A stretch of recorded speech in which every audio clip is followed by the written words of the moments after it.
최근 코로나19 신규 확진자가 10명 안팎으로 유지되면서 안정세를 보이고 있습니다. 당국은 황금 연휴 기간에도 방역 수칙 준수에 힘써달라고 당부하고 있는데요. 정부는 5일까지는 사회적 거리 두기를 연장할지 내일 결정합니다. 코로나19 확산 상황과 대책, 백순영 가톨릭대 의대 교수와 살펴보겠습니다. 안녕하세요. 안녕하세요. 네. 어제 하루 코로나19의 신규 확진자는 6명이었습니다. 검역 과정에서 나온 3명을 포함해서 해외 유입 환자였는데요. 어떻게 보면 국내 지역 발생은 한 건도 없는 건데 지금 상황을 어떻게 평가하십니까? 예, 지난 사흘간의 이 결과를 보면은 국내에서 발생한 환자는 1명에 불과하거든요. 네. 우리의 민주적인 방역이 완전히 성공했다고 볼 수가 있는 것이죠. 네. 4월 12일 날 그 부활절 주일의 예배와 또 그 벚꽃놀이 또 4월 15일에 총선 등 대규모 노출이 우려되는 상황이었었는데 지금 잠복기가 다 지나가는 상황이거든요. 네. 따라서 이와 같은 방역 시스템에서 충분히 우리가 할 수 있겠다 하는 희망적인 것을 볼 수 있었고요. 다만 이 조용한 전파라는 것은 우리가 알 수 없는 방역 당국의 통제 밖에서 일어나는 일이기 때문에 네. 조용히 전파가 되다가 어느 순간에 환자가 나타나면은 그때서야 진단이 가능하고 격리가 될 수 있고 그 밑에 얼마나 많은 환자들이 있는지 알 수가 없는 상황이거든요. 네. 우리가 그 31번 환자 나타났을 때도 대구 경북에서 처음 나왔었거든요. 그러니까 이런 상황이 이 바이러스의 아주 어려운 점이고 무증상인 환자가 많이 있을 수 있다 하는 것과 자신이 아주 간단한 가벼운 건태감 정도의 느낌인데도 불구하고 그 시기에 굉장히 전염력이 높을 수 있다는 게 이 바이러스의 어려운 점이기 때문에 네. 아직도 좀 아슬아슬한 부분이 있습니다만은 국내 방역은 굉장히 희망적이다 하고 볼 수 있겠죠. 그러니까 안정세로 접어들었긴 했지만 아직까지 우려감은 있다라는 말씀이신 거죠. 또 해외 유입 환자가 이제 계속 나오고 있기 때문에 해외 코로나19 확산 상황이 좌우되지 않을까 싶어요. 당분간 뭐 숫자가 줄어들기는 어려울까요? 해외 상황은 만만치가 않죠. 네. 유럽이 정점에 지나갔다고는 하지만 굉장히 많은 환자가 발생하고 있고 또 미국의 경우도 엄청나게 많은 사망자가 나타나고 있는 상황이기 때문에 네. 또 남미의 경우에 있어서 남반구 쪽에서도 지금 시작에 불과하거든요. 그러니까 언제 어떤 환자들이 우리나라에 입국할지를 알 수가 없고 또 우리 교민들 중에서도 노출된 부분들이 많이 있고 이분들이 다 귀국했다고 볼 수는 없는 상황이거든요. 네. 그러니까 언제든지 입국은 할 수가 있는데 과연 우리가 이와 같은 검역 상태, 즉 2주간 다 격리를 시키고 거의 교류가 없는 상태를 언제까지 유지할 수 있느냐 하는 것이 문제이기 때문에 사실 국내에서는 아무리 방역을 잘한다 할지라도 이 해외를 우리가 컨트롤할 수는 없지 않겠습니까? 어찌됐든 뭐 옆에 있는 일본만 하더라도 우리가 많이 도와줘서 많이 발생하지 않게끔 하는 것이 굉장히 중요한 시기고 특히 남미라든지 뭐 동남아시아 국가 같은 데는 진단도 잘 하고 있지 못하기 때문에 우리가 이런 방역 선진국으로서 여러 가지 도움을 줘야 할 시기인 것 같습니다. 네. 그렇다면 이에 대한 대책은 어떤 것들이 있다고 좀 보시는지요? 우리가 지금 상황에서 완화를 한다면은 네. 결국은 지역사회 노출이 어느 정도 있을 수밖에 없는 것이고 이 해외 입국자로부터 옮겨지는 지역사회 노출을 가능한 한 빨리 찾아내기 위해서는 우리 지금까지 하던 어느 정도 좀 해외에서는 인권을 좀 무시하는 부분이 있다 할지라도 뭐 네. GPS라든지 여러 가지 위치 추적이라든지 또는 CCTV라든지 신용카드라든지 이런 것들을 다 동원을 해서 지금까지 하던 특별 입국 절차를 좀 더 확실하게 시스템화해서 찾아낼 필요가 있다고 생각을 합니다. 네, 이 방역 당국이 수도권 일부 지역 요양병원에서 이 코로나19 표본 진단 검사를 시행을 했는데 모두 음성 판정이 나왔습니다. 이건 또 어떤 의미가 있다고 보시나요? 표본 조사를 하기 위해서는 많은 사람을 해야 되는데 우리가 뭐 수십만 명, 뭐 수만 명 이렇게 할 수는 없지 않겠습니까? 네. 그래서 10명의 샘플을 한꺼번에 모아서 검사를 하게 되면은 만약에 음성이 나왔을 경우 그 10명이 다 음성이라고 볼 수가 있는 것이고 예. 만약에 이 샘플이 양성이 나왔다고 하면은 그 10명의 샘플을 각각 다 해봐서 그중에 몇 명이 양성인지를 알 수가 있는 방법이거든요. 네. 따라서 이 PCR 유전자 진단이라는 방법은 굉장히 민감한 방법이기 때문에 상당히 많은 숫자의 환자들을 가지고서 표본 조사를 할 수 있다 이런 결과라고 볼 수가 있고 실제로 이런 취약 지역에서 한 명도 안 나왔다는 것은 굉장히 희망적일 수가 있는 것입니다. 네. 지금 이제 진행이 되고 있는 사회적 거리 두기가 이제 사흘 뒤인 5일이죠. 어린이날까지로 돼 있습니다. 정부가 거리 두기 강도를 완화하는 생활 속 거리 두기로 전환할지는 내일 결정해 발표하는데요. 오늘 오전에 있었던 정세균 총리의 관련 발언부터 잠시 들어보겠습니다. 긴장을 늦추지 말고 지금까지와 같이 공항과 지역사회에서 해외 입국자 관리에 만전을 기해 주시기를 당부드립니다.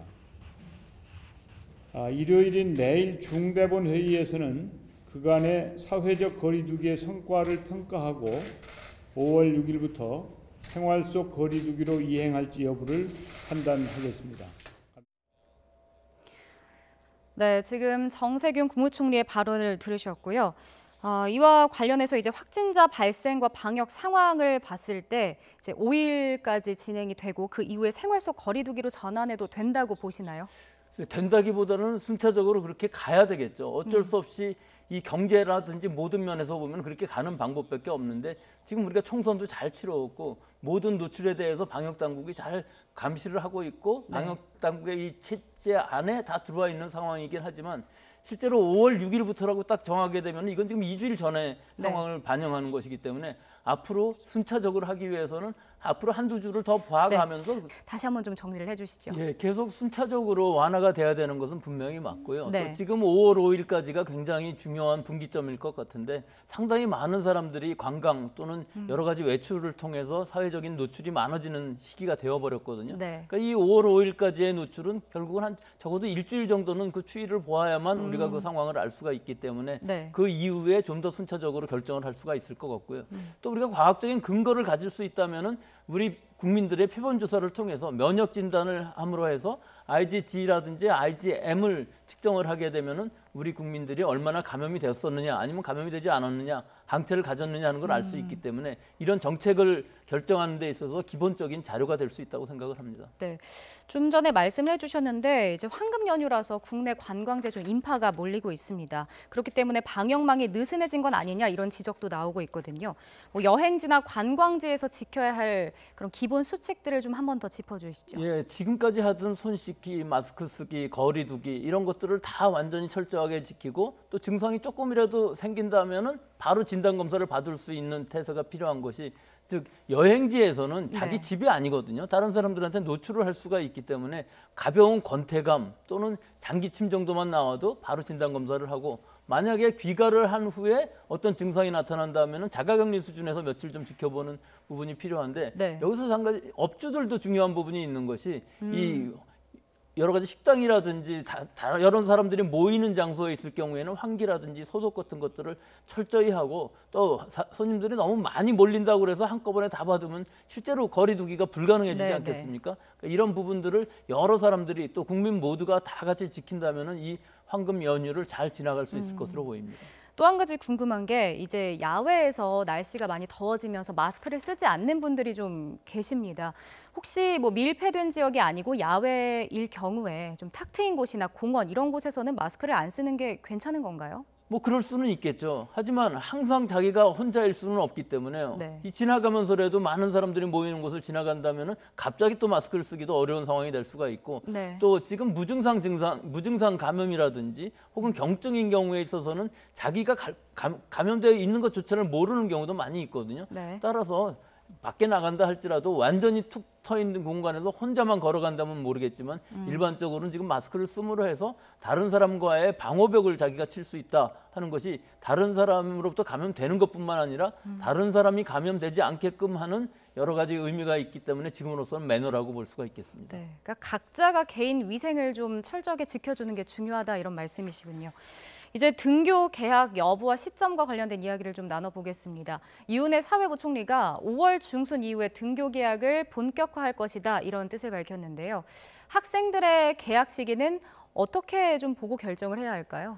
이거는 누구도 아마 제대로 결정할 수 있다고 볼 수는 없는데요. 결국은 최대한 보수적으로 할 수밖에 없는 것이 싱가포르의 예를 들어보면은 싱가포르는 방역 모범국이라고 그러고 환자가 얼마 없었는데 개학을 하자마자 위촌에서부터 생기기 시작해서 외국인 노동자들의 전체적으로 퍼져서 지금은 통제가 불가능한 상황까지 갔거든요. 집단 감염이 일어난 거죠. 집단 감염이 일어났는데 이것이 조용한 전파로부터 시작되기 때문에 개학의 어려운 점은 여러 학생들이 한꺼번에 공부를 하게 되는 경우에 있어서 학생들 사이에서는 증상자가 나타나지 않는다 할지라도 결국은 집에 돌아갔을 때 부모님과 조부모님한테 감염을 시키게 되면은 이분들이 결국은 진단이 되는 상황은 상당히 시간이 지난 후에만 나타날 수 있다는 것이기 때문에 이것이 폭발적일 수 있다는 것이죠.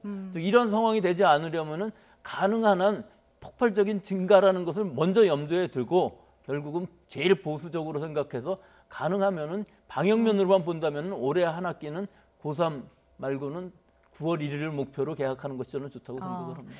근데 지금 이제 정부가 단계적 그래서 계약을 검토하고 있는데 고3은 5월 12일 정도에 먼저 등교를 하고 나머지 학년은 5월 19일 이후에 이제 순차적으로 등교를 한다 이런 방안을 이야기를 했어요.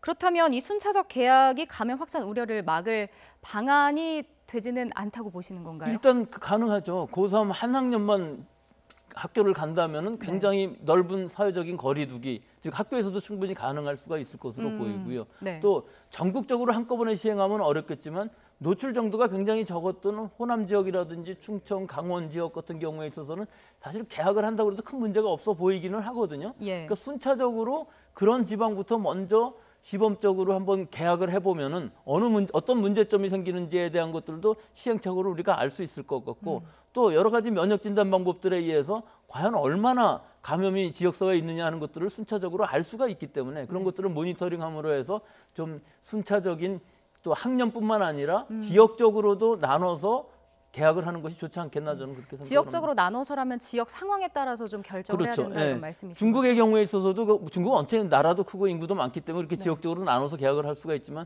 우리나라는 사회적으로 또 여러 가지 법적으로 문제점이 있을 수는 있겠지만 실제 방역만을 생각한다 그러면은 지역적으로 안전한 지역부터 먼저 해보면서 네. 여러 가지를 모니터링하는 방법이 좋지 않을까 그렇게 생각을 합니다. 알겠습니다. 이제 코로나19의 치료제를 좀 찾기 위해서 각국이 노력을 하고 있는데요. 이 가운데 에볼라 치료제였던 렘데시빌의 효과를 두고 이제 미국에서 긴급 사용도 승인하고 좀 긍정적인 평가를 하고 있는데 이거 어떻게 보십니까? 예, 이미 긴급 사용 승인을 했습니다. 예. 이 여러 가지 작용 기전으로 볼 때 렘데시비르가 제일 가능성 있는 후보 물질이었거든요. 네. 근데 여러 가지 논란이 있었어요. 시카고 대학에서 한 것들로는 굉장히 좋았다 그러고 뭐 중국의 결과는 좋지 않았다 그러는데 결과적으로 보면은 이 약은 효과는 분명히 있습니다. 근데 네. 지금까지의 효과를 보면은 즉 치료 기간을 15일에서 11일로 줄일 수 있었다 하는 것이 의미가 있는 것이거든요. 네. 즉 병상이 굉장히 많이 남길 수가 있기 때문에 여유분을 만들 수가 있는 것이고 실제 사망률인 경우는 11.6%에서 8%로 줄었다고 하는데 이것은 통계적인 유의차는 없는 상황입니다. 따라서 중증이라는 것은 어떤 사례에 의해서 중증을 했는지 아직까지 확실치가 않고요. 네. 이 결과가 우리가 생각했던 것보다는 그렇게 좋은 결과는 사실은 아니지만 네. 일단 효과가 있는 것은 분명하기 때문에 FDA에서 긴급 사용 승인을 했고요. 여러 가지 이제 문제점들은 부작용에 대한 사례가 아직까지 잘 얘기가 되지 않았고 예. 또 지금 하고 있는 것은 주사제입니다. 따라서 경증에서 좀 중증으로 가는 것을 막아주는 것이 훨씬 더 효과적으로 보일 수가 있을 것 같은데 이런 것들을 가지고서 우리가 좀 더 경구약에 대해서 개발을 하고 이 치료 효과에 대해서도 사례 정의를 다시 좀 함으로 해서 좀 더 좋은 치료제로서 임상 효과를 얻을 수도 있을 것으로 보입니다. 네. 이제 많은 전문가들은 올가을이나 겨울에 2차 유행이 올 수 있다라고 경고를 하고 있습니다. 이 2차 유행에 대비해서 앞으로 어떤 대책이 마련돼야 한다고 보시나요? 뭐 지금까지 우리는 잘 해왔기 때문에 네. 뭐 지금까지 상황으로 그대로 간다면은 굉장히 좋을 거는 같은데 역설적으로 얘기하면은 우리나라 국민들은 노출이 많이 되지 않았습니다. 즉 항체를 가지고 있는 사람들이 많지 않고 또 이 바이러스가 아주 고약한 것이 우리 면역세포인 T세포를 공격을 해갖고 면역력을 굉장히 많이 떨어뜨린다고 그래요.